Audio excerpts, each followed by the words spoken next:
Thank you very much, Flora, and all the team. We are really excited to be here with you and also for your great organization. Our contribution will be focused on the idea of the need of a new pedagogy for facing the challenge of the artificial intelligence in schools, in general, in the narrative structure of the students, and the impact of artificial intelligence in the well-being of the students. And it will be my colleague Rita will explore this part, also giving you the opportunity to have a look to our recent project called Paideia, that will explore the possibility to give a more structured training for teachers, and as Rita will say, there is an open platform for all of you to have some experimental training. Well, thank you very much again. I don't know what's up. Okay, that's good. So since 2016, the paper from the University College of London, in the paper Intelligence Unleashed, in many papers and in policy papers, the idea of the artificial intelligence was presented as a lifelong learning companion.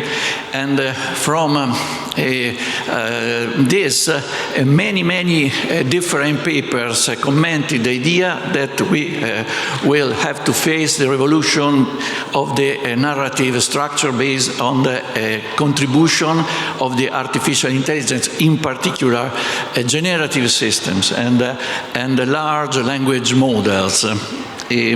But also recently, let me say that the European Commission and the OECD in May published a paper about the list of basic skills that the teachers, the parents, the school leaders need, and also the policymakers, for facing the advent of the artificial intelligence education. It's very recent. But we have two problems in reading this paper.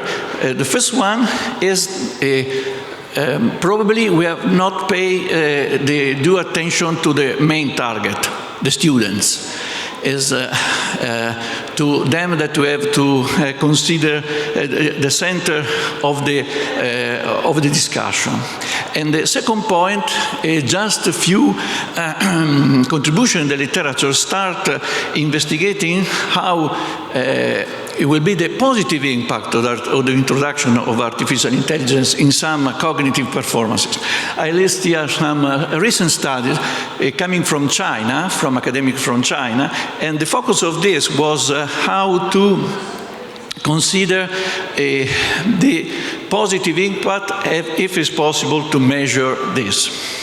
Of course, speaking about the challenges and risk, of course. We have a list of risks that are common in the debate: isolation, lack of teachers' preparedness, difficulty in the curriculum alignments, and ethical problems, as underlined in the presentation of our friend from Porto, motivation, difficulty in managing the assessment of challenges, but we are also to consider some opportunities. If you can see, the opportunities are to be considered like in a sort of a mirror in front of the challenges. Let me briefly quote a monk. He was the leader of the Franciscan movement in the 16th century that recommended to the monk going around to give sermons to use this new possibility represented by the printed things. So, and he recommended, it's a monk, Michael, to train the monk to use the printed things. It was the Gutenberg revolution. So in every revolution we had to learn something. And so what I would like to point out is that in order to properly face this idea, as we have the same situation in the introduction of the digital in schools, we have to consider a new pedagogy. Let me quote in just two authors, Jerome Bruner, that considered the possibility that the narration was the main infrastructure of the knowledge. It is quite clear that our narration now is much influenced by the support of cognitive system based on generative artificial intelligence. And in another point is what a new term coined by an Italian philosopher that teaches philosophy at the University of Oxford. He coined this term, infosphere. It means that we are together in a new environment, and in this new environment we have to consider that the knowledge we transmit each other is highly based also in information that are communicated by the system. So we need a new pedagogy. This is what I like to underline. And most of the knowledge, or a significant part of the knowledge, will be provided by the what we used to call informal learning, because students are involved in infosphere and they will get some information from not just the school system, institutional system, but from different informal systems.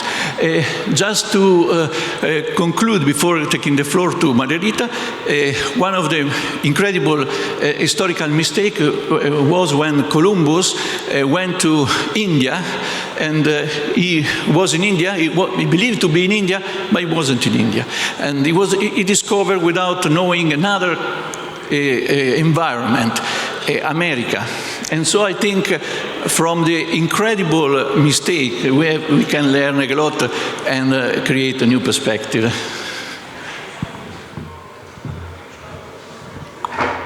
Thank you, Fabrizio. Okay, now, why connect AI with school well-being? Passing through the ethical aspects of AI that Fabrizio just mentioned.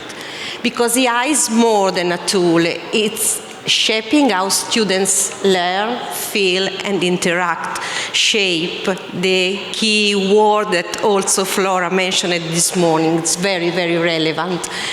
As Fabrizio put in evidence in a broader view, AI in education has potential well-being concerns. For instance, the loss of human connection, or the reduced emotional skill from over-automation, just to mention the more, let's say, humanistic ones.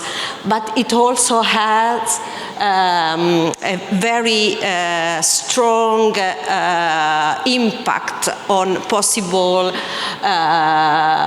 well-being support, personalized learning that can boost confidence, or early detection of academic or also emotional risks, or inclusive tools for diverse learners, so inclusivity, equality in education, of course reduce teachers' burnout, but also encourage students' autonomy. So one coin, two faces, and what we have to do is to maximize the benefit while minimizing the risks, because the effect of AI on students' well-being is not all bad or all good. We have to find the right balance. Balance is another key word that was mentioned by several speakers before us.